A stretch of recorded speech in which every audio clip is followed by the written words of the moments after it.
શ્રી ગણેશાય નમઃ. જય શ્રી કૃષ્ણ.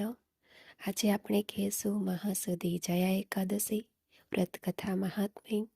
જો વિડીયો પસંદ આવે તો ચેનલને સબસ્ક્રાઈબ કરવાનું ભૂલતા નહીં, જેથી આગળના વિડીયો તમને મળી રહે. મહાસુદી જયા એકાદશી વ્રત મહાત્મ્ય.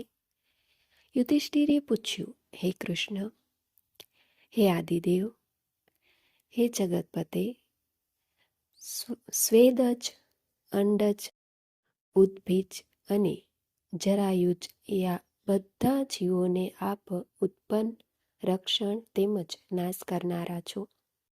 હવે આપ મહાસુદી એકાદશીનું શું નામ છે, તેનો કેવો પ્રકાર છે, તેમાં કયા દેવનું પૂજન કરવું તે કૃપા કરી કહો.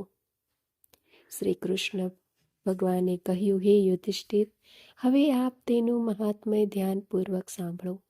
એ એકાદશીનું નામ જયા છે, પવિત્ર છે, સર્વ કામનાઓ પૂરી કરનારી છે, મોક્ષ આપનારી છે અને પિશાચપણાને મટાડનારી છે. જયાનું વ્રત કરવાથી મનુષ્યોને પ્રેતપણું આવતું નથી. આ જયાનો મહિમા પદ્મ પુરાણમાં કહ્યો છે, જેની આપ શુભ કથા સાંભળો. સ્વર્ગનો રાજા ઇન્દ્ર અમૃતપાનમાં તત્પર એવા દેવો અને અપ્સરાઓની સાથે સ્વર્ગમાં સુખેથી રહેતો હતો. એક વખત ઇન્દ્રસભામાં અપ્સરાઓ નૃત્ય કરતી રહેતી હતી. પુષ્પદંત, ચિત્રસેન અને તેના પુત્રો ગાયન કરતા હતા. ચિત્રસેને પુષ્પવાન નામનો પુત્ર હતો અને તેને માલ્યવાન નામે એક પુત્ર હતો. આ માલ્યવાને ગંધર્વીએ કટાક્ષથી વશ કરી લીધો હતો, તેમજ માલ્યવાને પણ ગંધર્વીને વશ કરી હતી.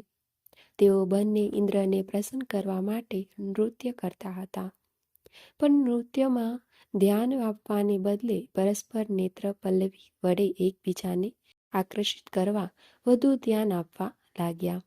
આથી ઇન્દ્રે કોપાયમાન થઈ શાપ આપ્યો, હે દુષ્ટો, તમે બંને પાપી છો, મૂઢ છો, મારી આજ્ઞાનો ભંગ કર્યો છે, તેથી મનુષ્ય લોકમાં પિશાચ યોનિમાં સ્ત્રી પુરુષ થઈ કર્મફળ ભોગવો.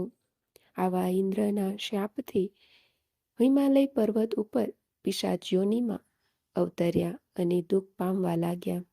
તેઓના દેહમાં સતત દાહ થયા કરતો હતો, તેથી નિંદ્રા પણ આવતી ન હતી અને પર્વતની ગુફામાં ભરતા હતા. એક વખત ટાઢથી પીડાતા પિશાચે પોતાની સ્ત્રી પિશાચણીને કહ્યું, અરે, આપણે કયું પાપ કર્યું હશે જેથી પિશાચનો દેહ મળ્યો? આ દેહમાં તો નરક જેવું દુઃખ છે. એટલામાં કોઈ પુણ્ય માઘ સુધી એકાદશીનો દિવસ આવ્યો. તે દિવસે તેઓએ કોઈ જીવની હિંસા કરી નહીં, ફળ ખાધા નહીં, પાણી પીધું નહીં અને પીપળાના વૃક્ષ સમીપે પડ્યા રહ્યા. આવી રીતે સૂર્યાસ્ત થયો અને ઘોર રાત્રિ પડી. શરીર સખત ઠંડીથી લાકડા જેવા થઈ ગયા. નિંદ્રા પણ આવી નહીં. આવી રીતે તેઓની રાત્રિ જાગરણમાં નીકળી ગઈ. આમ અનાયાસે એકાદશીનું વ્રત થયું અને બારસ આવી ત્યારે નારાયણના પ્રભાવથી તેઓનું પિશાચપણું ચાલ્યું ગયું અને પ્રથમના જેવું અલૌકિકપણું રૂપ થયું. પછી પુષ્પવતીને માલ્યવાન બંને વિમાનમાં બેસી અપ્સરાઓની સાથે સ્વર્ગમાં ગયા. ઇન્દ્ર પાસે જઈ પ્રણામ કર્યા. ઇન્દ્ર આશ્ચર્યથી બોલ્યો, કયા પુણ્યથી તમારું પિશાચપણું છૂટી ગયું તે વિગતવાર કહો. માલ્યવાને કહ્યું, હે ઇન્દ્રદેવ, નારાયણની કૃપાથી જયા એકાદશીના વ્રતથી પિશાચપણાથી અમે મુક્ત થયા છીએ. ત્યારે ઇન્દ્ર કહે, જે માણસ વિષ્ણુની ભક્તિ તત્પર હોય છે અને એકાદશીનું વ્રત કરે છે તે પૂજવા યોગ્ય અને વંદન કરવા યોગ્ય છે. માટે હે ગાંધર્વ, સ્વર્ગમાં પુષ્પવતીની સાથે સુખેથી વિહાર કરો. શ્રી કૃષ્ણ ભગવાને કહ્યું, હે યુધિષ્ઠિર, એટલા માટે બ્રહ્મહત્યાને હરનાર જયા એકાદશીનું વ્રત કરવું. જે માણસ આ એકાદશી કરે છે તેને સર્વદાન, યજ્ઞ તથા તીર્થમાં સ્નાન કરવાનું ફળ મળે છે અને કરોડો કલ્પ સુધી ધામને વિશે આનંદ પામે છે.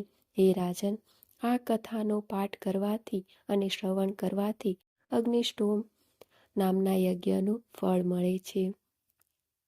આવી રીતે ભવિષ્ય પુરાણમાં માઘ શુક્લ પક્ષની જયા એકાદશીનું મહાત્મ્ય કહેલું છે.